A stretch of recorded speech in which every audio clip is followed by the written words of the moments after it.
કેશોદમાં એલકેએસ cricket premium league દ્વારા આયોજિત cricket ટુર્નામેન્ટમાં સૌથી મોંઘા પ્લેયર બન્યો યશ ભગદેવ। 6 સ્પોન્સર દ્વારા 72 ખેલાડીઓ લેવામાં આવ્યા હતા। સૌથી ઊંચી બોલી 45 લાખમાં યશ ભગદેવને આકાશ 11 દ્વારા ખરીદવામાં આવ્યો હતો। કેશોદમાં આગામી 29 ડિસેમ્બરના રોજ ક્રિકેટ ટુર્નામેન્ટનું આયોજન કરવામાં આવ્યું છે, જેના અનુસંધાને 6 ટીમ બનાવવામાં આવી છે।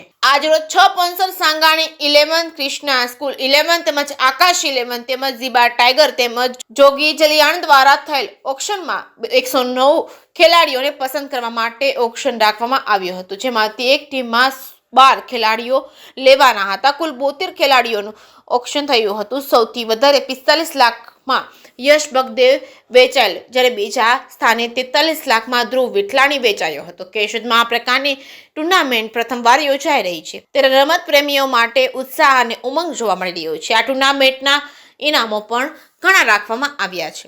ક્રાંતિ સેનાના પ્રમુખ ડોક્ટર સ્નેહલ તનાના જણાવ્યા મુજબ ટુર્નામેન્ટમાં best bowler, best batsman, player of tournament તેમજ બેસ્ટ ફિલ્ડર વગેરે માટે શીલ્ડ તથા રોકડ પુરસ્કાર આપવામાં આવશે। જે કેસની ગુજરાતી સાથે રાજુ પંડ્યા, કેશોદ।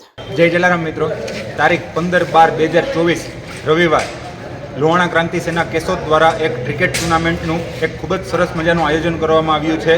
ગયા વર્ષે પણ આપણે આવી જ રીતે એક ટુર્નામેન્ટ રમાડી હતી ને આ સતત બીજું વર્ષ છે લોહાણા ક્રાંતિ કેશોદ દ્વારા ટુર્નામેન્ટ રમાડવાનું। આ ટુર્નામેન્ટ રમવાનો હેતુ એક જ છે કે આપણી જ્ઞાતિના બાળકો આગળ આવે અને એકતા જળવાઈ રહે ને આગામી 29/12/2024 એટલે કે રવિવાર આ tournament PVM international school Keshod ખાતે રમાવાની છે ને એક મિત્રો એક અલગ વસ્તુ આ વખતે એ છે કે ગયા વર્ષની જેમ નથી, આ વખતે આ ટુર્નામેન્ટ એક ઓક્શન તરીકે રમાડવામાં આવી છે કે જેમાં અંદાજે 110 પ્લેયર પાર્ટિસિપેટ થયા હતા, એમાંથી 6 ટીમ બનાવવામાં આવી છે। અંદાજે 85 પ્લેયર જેવું સિલેક્શન કરવામાં આવ્યું છે અને અલગ અલગ 6 ટીમમાં એને વિભાજિત કરવામાં આવ્યા છે। આગામી ટુર્નામેન્ટમાં ટીમ સામસામે રમશે અને એકતાનું એક પ્રતીક જાળવશે। જય જલારામ, જય હિન્દ।